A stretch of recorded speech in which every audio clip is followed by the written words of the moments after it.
Introduction to the English courts. United Kingdom's court system developed over 1,000 years, or we should say it evolved over 1,000 years rather than being designed. Therefore, some say that it is very complicated. It is also complicated by virtue of the union of 4 separate nations, Wales, Scotland, Northern Ireland, and England, and 3 legal systems, England and Wales, Scotland, and Northern Ireland.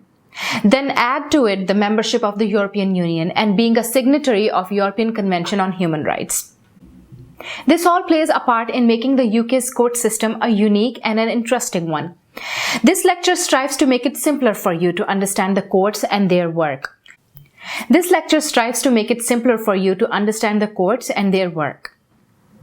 The courts of justice of England and Wales are the civil and criminal courts and are responsible for the administration of justice in England and Wales.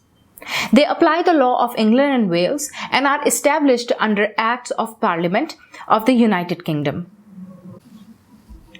You must remember that different types of cases are dealt with in specific courts. Why am I making this distinction of whether a case is a criminal case or a civil case? It is because the route that this case will take in the court system depends on this distinction.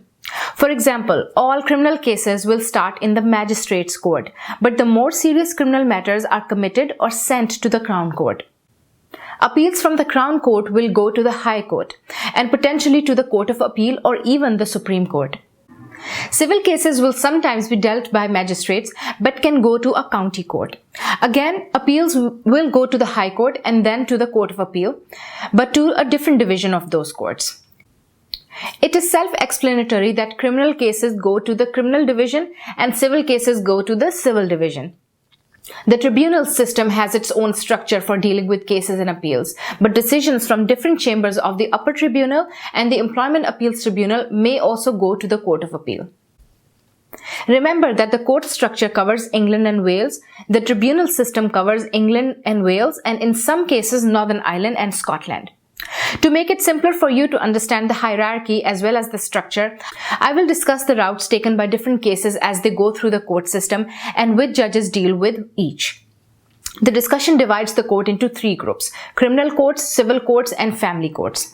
And then we'll go into discussing the High Court, Court of Appeals, and Supreme Court and European courts.